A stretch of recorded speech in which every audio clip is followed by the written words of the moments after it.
CBS World News, Bob Trout speaking. And again, we bring you the available reports, all of them from German sources, on what the Berlin radio calls the invasion. There is still no Allied confirmation from any source.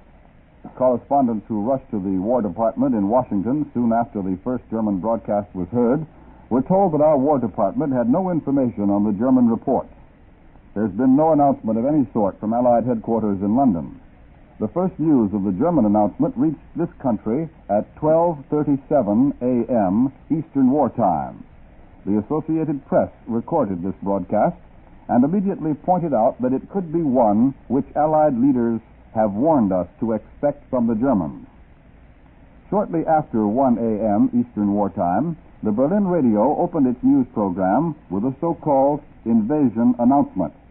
Columbia's shortwave listening station here in New York heard the Berlin radio say, and I quote, "Here is a special bulletin. Early this morning, the long-awaited British and American invasion began when paratroops landed in the area of the Somme estuary. The harbor of Le Havre is being fiercely bombarded at the present moment. Naval forces of the German Navy are off the coast fighting with enemy landing vessels. We've just brought you a special bulletin." End of the quotation. That is the invasion announcement as heard from the Berlin radio by Columbia's shortwave listening station. London, Reuters, an officer of the staff of the Allied Supreme Command of the Expeditionary Force, today broadcast a warning specially addressed to all Frenchmen living at least within 35 kilometers of the coast. He said, "The lives of many depend upon the speed with which you act." And then there was a brief pause, and then Reuters continued, warning too. Quote, "The air war has entered upon a new phase." This, of course, is what the spokesman said. "The air war has entered upon a new phase. You will be warned an hour before an attack. Leaflets will be dropped by Allied planes. As soon as you get the warning, go to your domicile and go at least 2 kilometers from it into the open country. 2, take along only what you can easily carry. 3, keep off all roads, railway lines, and bridges. 4, do not form groups which could be mistaken for troop concentration." That's what Reuters is printing at the moment, and as all newsmen will recognize, the inevitable little postscript, the machine says correction and warning 2, read it carry, paragraph 3, keep off all roads. Next is the machine of the International News Service, and it has just been printing a dispatch from London by Kingsbury Smith. It says, "Bulletin by Kingsbury Smith, International News Service Staff Correspondent, London, May 6, INS. German sources reported today that the Allies had launched the long-awaited invasion of the continent by landing parachutists in northern France and assaulting the French coast from the air and by sea. There was absolutely no immediate confirmation that the invasion had started, either from headquarters of General Dwight D. Eisenhower, Allied Supreme Commander in the European theater, or any other Allied quarter." And then the bulletin from Smith goes on to say, "Londoners and observers on the southeast coast of England said that wave upon wave of Allied air fleets, constituting the largest force of bombers and fighters ever seen crossing the English Channel, had gone out toward the French coast." Now, if you'll bear with me on this tour of the newsroom, instead of going along in the geographical way I ordinarily would go to the United Press machines, a bulletin just come in on the Associated Press, and here's what it says. New York, June 6, AP. The London radio, in a Dutch language broadcast, warned European underground workers today to report to their leaders with all speed and to be prepared for anything. "Keep away from military installations," the broadcast said. "Underground members, report to your trusted leaders. Act with speed. Be prepared for anything. There is bombardment in the port of Le Havre." That is the bulletin, which has just come in on the Associated Press machine. Perhaps you heard those bells ringing in the background as I was reading to you the dispatch from the INS machine, and so I tried not to trip over the cable as I rushed over to the AP machine to read you the bulletin that was coming in there. I've now got to the Office of War Information machine, and that's one of the most interesting things that's really observable here in Columbia's newsroom this morning at 3:30. The OWI machine has been almost entirely silent while all the other machines have been hammering out their news. The OWI has put out only one report this morning which says the Romanian radio reports enemy planes over Belgrade, and that report came in at 3:01 in the morning, in other words, about half an hour ago on the OWI wire. It seems that the OWI is waiting cautiously before putting out anything on these German reports. So far, all these reports have been German. And now, ladies and gentlemen, for a special announcement from the Supreme Headquarters of the Allied Expeditionary Forces from London, from Colonel R. Ernest Dupuy. Go ahead, London.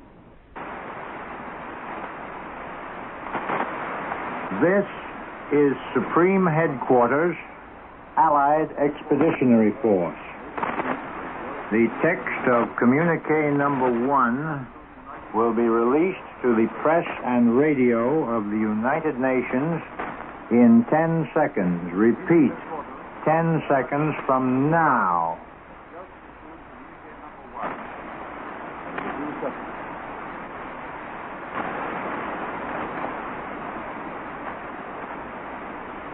Under the command of General Eisenhower, Allied naval forces, supported by strong air forces, began landing Allied armies this morning on the northern coast of France. The communique will be repeated.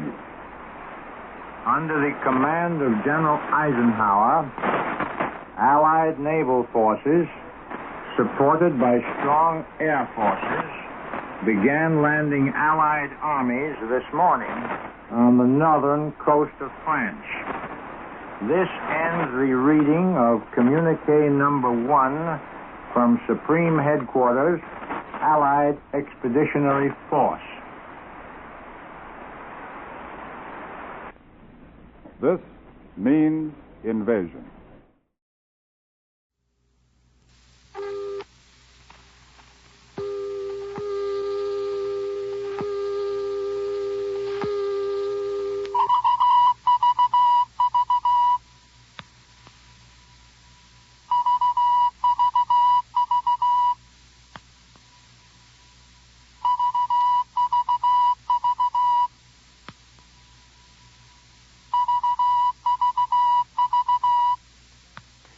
This is Robert St. John in the NBC newsroom in New York. Ladies and gentlemen, we may be approaching a fateful hour. All night long, bulletins have been pouring in from Berlin claiming that D-Day is here, claiming that the invasion of Western Europe has begun.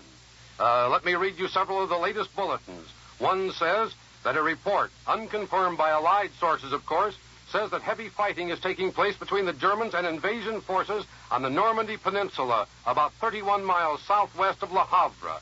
Another bulletin, also from Berlin radio and unconfirmed, says that British-American landing operations against the western coast of Europe from the sea and from the air are stretching over the entire area between Cherbourg and Le Havre, a distance of about 60 miles. I repeat, there is no confirmation. And here's another bulletin just in. DNB, the German agency, says, this is unconfirmed, that the most important airdromes in the area of the Normandy Peninsula of France have been wiped out. Now, I presume that means wiped out by the Allies. As you may have heard on earlier broadcasts, all 3 German news agencies have begun broadcasting these stories that the invasion is here. But there is no Allied confirmation as yet. The first report came out shortly after midnight, and since then we've been flooded with reports from Berlin. Paris radio, strangely enough, has not confirmed any of these reports.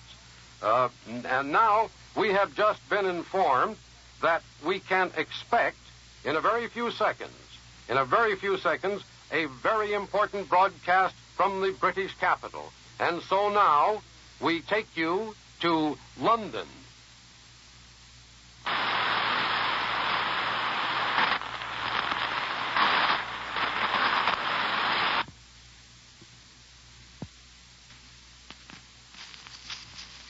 Expeditionary Force.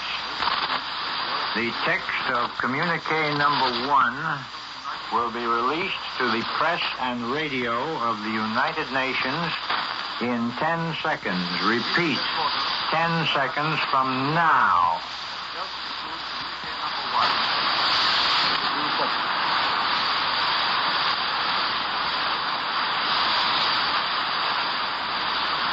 Under the command of General Eisenhower, Allied naval forces, supported by strong air forces, began landing Allied armies this morning on the northern coast of France.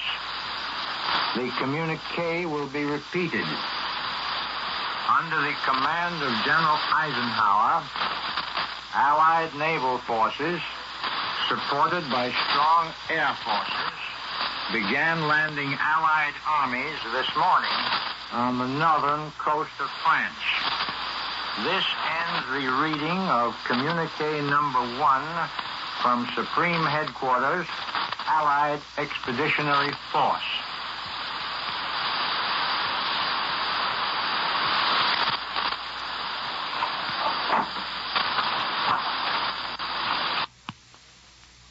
Ladies and gentlemen, this is New York, NBC Newsroom again. Men and women of the United States, this is a momentous hour in world history. This is the invasion of Hitler's Europe, the 0 hour of the Second Front. The men of General Dwight Eisenhower are leaving their landing barges, fighting their way up the beaches into the fortress of Nazi Europe. They are moving in from the sea to attack the enemy under a mammoth cloud of fighter planes, under a ceiling of screaming shells from Allied warships. The first news flashes do not say, but a large proportion of this assault is believed to be in the hands of American men. They are making the attack side by side with the British Tommies who were bombed and blasted out of Europe at Dunkirk. Now, at this hour, they are bombing and blasting their way back again. This is the European front, once again being established in fire and blood, not only by the Americans and British, but by many allies in the fight against Axis aggression. This is the supreme test of Allied spirit and of Allied weapons. The world's greatest military undertaking is underway. Casualties in this mammoth operation, in the subsequent drive inland, may reach a dreadful toll. The German war machine is still powerful and is still strongly entrenched. Our invasion forces are on the offensive against Nazi troops who have been ordered to die rather than retreat. However, die or retreat they must, for this attack up the shores of Europe is being made with all the strength the Allied command can throw into battle. Eisenhower, the commander, has promised that his men will bring victory in Europe in 1944. The first aim of the Americans and the British will be to secure their beachheads, and then the capture or building of airfields so that our planes from European bases can carry on the task of blasting loose the enemy from his prepared positions farther back. That task now is assigned to our planes flying out of England right now. And you have already heard the flash that came from London. The flash, the official Allied announcement that the invasion of Western Europe has begun, that D-Day is here, that H hour has struck. Air power paved the way for this mighty assault in the West. Nazi targets have been hammered day and night in an offensive which has steadily grown in destructive violence. Thousands of planes each day have flown cross-channel up from Italy and Africa to tear up German gun emplacements which have been 4 years in the making. Airfields have been knocked out of operation, and the German Air Force, with its wings very badly clipped, has been based farther and farther inland, closer and closer to the German homeland itself. And now, well, let me go on a little bit more. These Allied air blows were methodically driven home to prepare the way for amphibious assault. And now, ladies and gentlemen, for a special broadcast, we take you to London, England. Wolf. 10 seconds. Stand by. 8 seconds. 5 seconds. Stand by. 3, 2. The following is the order of the day issued today by General Eisenhower to each individual of the Allied Expeditionary Force. Soldiers, sailors, and airmen of the Allied Expeditionary Force, you are about to embark upon the great crusade toward which we have striven these many months. The eyes of the world are upon you. The hopes and prayers of liberty-loving people everywhere march with you. In company with our brave allies and brothers in arms on other fronts, you will bring about the destruction of the German war machine, the elimination of Nazi tyranny over the oppressed peoples of Europe, and security for ourselves in a free world. Your task will not be an easy one. Your enemy is well-trained, well-equipped, and battle-hardened. He will fight savagely. But this is the year 1944. Much has happened since the Nazi triumphs of 1940-41. The United Nations have inflicted upon the Germans great defeat in open battle, man to man. Our air offensive has seriously reduced their strength in the air and their capacity to wage war on the ground. Our home fronts have given us an overwhelming superiority in weapons and munitions of war, and placed at our disposal great reserves of trained fighting men. The tide has turned. The free men of the world are marching together to victory. I have full confidence in your courage, devotion to duty, and skill in battle. We will accept nothing less than full victory. Good luck, and let us all beseech the blessing of Almighty God upon this great and noble undertaking. This order was distributed to assault elements after their embarkation. It was read by appropriate commanders to all other troops in the Allied Expeditionary Force. I return you now to the United States.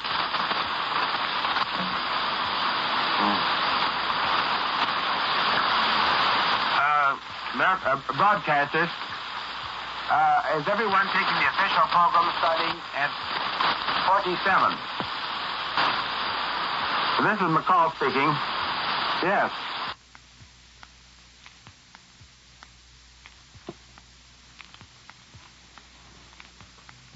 Good morning, everybody.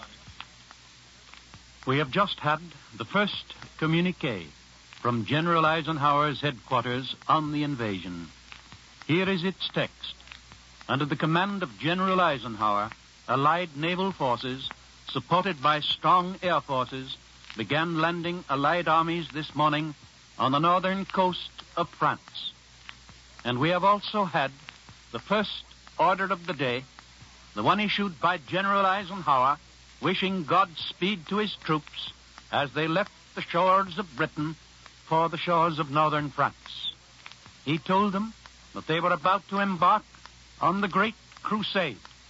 He reminded them that the eyes of the world are upon them, that the hopes and prayers of liberty-loving people everywhere in the world are with you. He warned them that the task which they confront is not easy, that the enemy will fight savagely, and he urged upon them devotion to duty, perseverance in the task, and asked the blessing of God upon the great enterprise that the liberty-loving peoples of the world have undertaken this morning. The attack is against northern France. That much we have known as a result of the German bulletins which have been pouring in upon us all morning. It is only natural that the Germans should report first, since they are the objects of our attack, since they naturally feel its force before we feel prepared to announce it to the world. But now it is official. We know that the long delay, the anxious days and weeks through which we have all passed are over. The great adventure has begun. The final chapter in the history of the Second World War is being written. Here is what the Germans have told us thus far about the invasion. Early this morning, and I am now quoting the German bulletin, numerous landing craft and light warships were observed in the area between the mouth of the Seine and the eastern coast of Normandy. That is the northern part of France. It is north of the Channel to some extent, south of the Channel for part of the way. Remember that Gravelines, Calais, Boulogne are just about halfway between 5 seconds, stand by for a full broadcast. Here is the text of a report sent to London by Herbert M. Clark for the networks of the United States. This is Herbert M. Clark in a takeoff report from an Allied expeditionary base. I don't have to explain what the takeoff is. When you hear this, you'll know that Allied forces have leaped the gap between the bases in the United Kingdom and the coast of France. We'll be there, and we'll be there to stay as you listen. As I write this, we're in an unnamed port on an unnamed coast, one of the quirks of military security.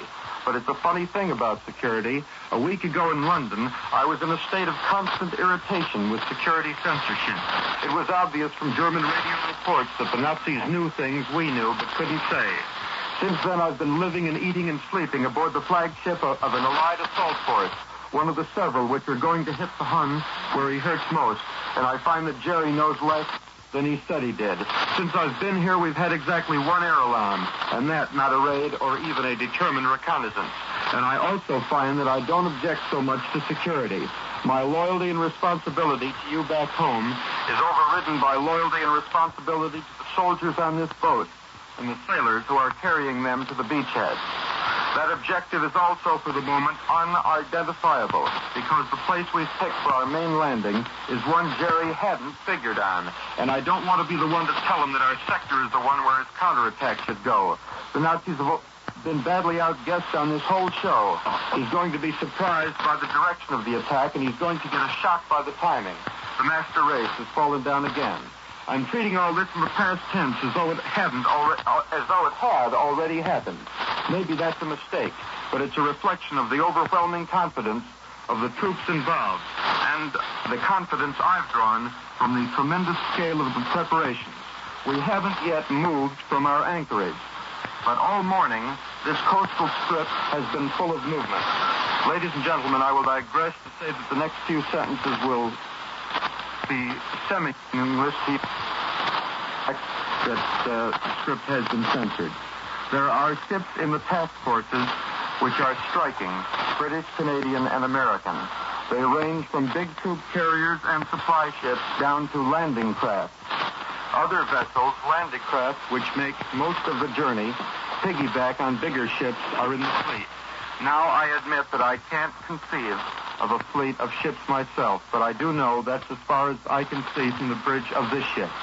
Others are dotting the water thickly, and I can see about 30 square miles of water. Well, ships, I'm told, half the force. Double it, and you'll have the whole. And they're all loaded with fighting men and fighting weapons, some of them still secret. For some hours, the vanguard of our force assigned to deal with specific coastal objectives in our sector of Nazi Europe, and landing craft lumbering through a choppy sea so slowly that they must start well ahead of time to get to their assigned places at their appointed times. These ships have been moving out. I'm speaking to shore by the last available channel of communication. We'll be following those ships soon, and I hope to be back with you before long with some harder facts. This is Herbert Clark reporting from the flagship of an Allied assault invasion force for the networks of the United States. I return you now to the United States. This is Robert St. John in the NBC newsroom in New York. An announcement has just been made by Supreme Allied Headquarters in London. It says, it is announced that General B.L. Montgomery is in command of the Army Group carrying out the assault. That is, the assault on France. This Army Group includes British, Canadian, and American forces.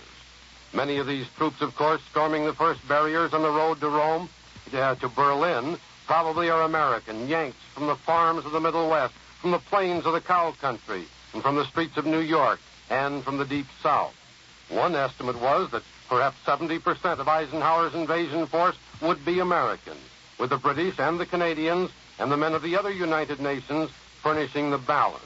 This estimate was based on the fact that Britain lacks the reserves in her home islands to send an equal number of men into the assault. Because the invasion of Europe is primarily an American invasion, it is commanded by Dwight Eisenhower of Kansas, with, as I just told you, British General Montgomery in command of the Army Group carrying out the actual assault. At least 4 million Americans are on the fighting front overseas, and a large proportion of them have been concentrated in the British Isles. In the vast movements overseas, which began a short time after Pearl Harbor, brought us into the war. Both here at home and along the coasts of England, American troops have been trained under actual battle conditions for D-Day, H hour, which has now actually arrived. Recently, they completed a large-scale rehearsal for invasion over there in Britain, a rehearsal during which they went ashore with naval guns thundering overhead, with aerial bombs exploding in... And once again, ladies and gentlemen, for a special report, we take you to London. This is the last alerting announcement. In 10 seconds, the broadcast will be made from Supreme Headquarters, Allied Expeditionary Force.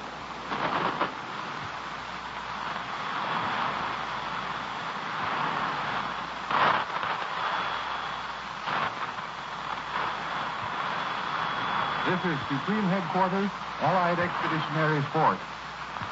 In a moment, you will hear the Supreme Commander, General Dwight D. Eisenhower. His statement will be followed by other messages to the peoples of the countries on the western coast of Europe, which are occupied by the enemy. The Supreme Commander, Allied Expeditionary Force, General Dwight D. Eisenhower. People of Western Europe.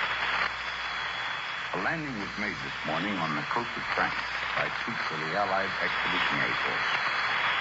This landing is part of the concerted United Nations plan for the liberation of Europe, made in conjunction with our great Russian allies.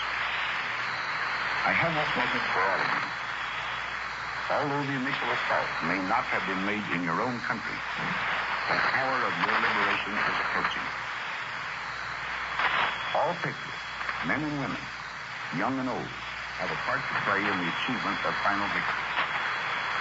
To members of resistance movements, whether led by nationals or by outside leaders, I say, follow the instructions you have received. To patriots who are not members of organized resistance groups, those, continue your passive resistance, but do not needlessly endanger your lives.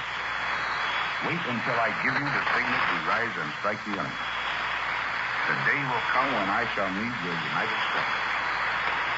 Until that day, I call on you for the hard task of discipline and restraint. Citizens of France, I am proud to have again under my command the gallant forces of France. Fighting beside their allies, they will play a worthy part in the liberation of their homeland. Because the initial landing has been made on the soil of your country, I repeat to you with even greater emphasis my message to the peoples of other occupied countries in Western Europe. Follow the instructions of your leaders. A premature uprising of all Frenchmen may prevent you from being of maximum help to your countries in the critical hour. Be patient. Prepare. As Supreme Commander of the Allied Expeditionary Force, there is imposed on me the duty and responsibility of taking all measures necessary to the prosecution of the war. Prompt and willing obedience to the orders that I shall issue is essential. An effective civil administration of France must be provided by Frenchmen. All persons must continue in their present duties unless otherwise instructed. Those who have made common cause with the enemy and so betrayed their country will be removed. When France is liberated from her oppression, you yourselves will choose your representatives and the government under which you wish to live. In the course of this campaign for the final defeat of the enemy, you may sustain further loss and damage. Tragic though they may be, they are part of the price of victory. I assure you that I shall do all in my power to mitigate your hardship. I know that I can count on your steadfastness now, no less than in the past. For the heroic deeds of Frenchmen who have continued the struggle against the Nazis and their vicious satellites in France and throughout the French Empire have been an example and an inspiration to all of us. This landing is but the opening phase of the campaign in Western Europe. Great battles lie ahead. I call upon all who love freedom to stand with us now. Keep your faith staunch. Our arms are resolute. Together we shall achieve victory. You have just heard the Supreme Commander, General Dwight D. Eisenhower. It has just been announced that General de Gaulle has arrived in England. He will broadcast a message to the people of France later in the day.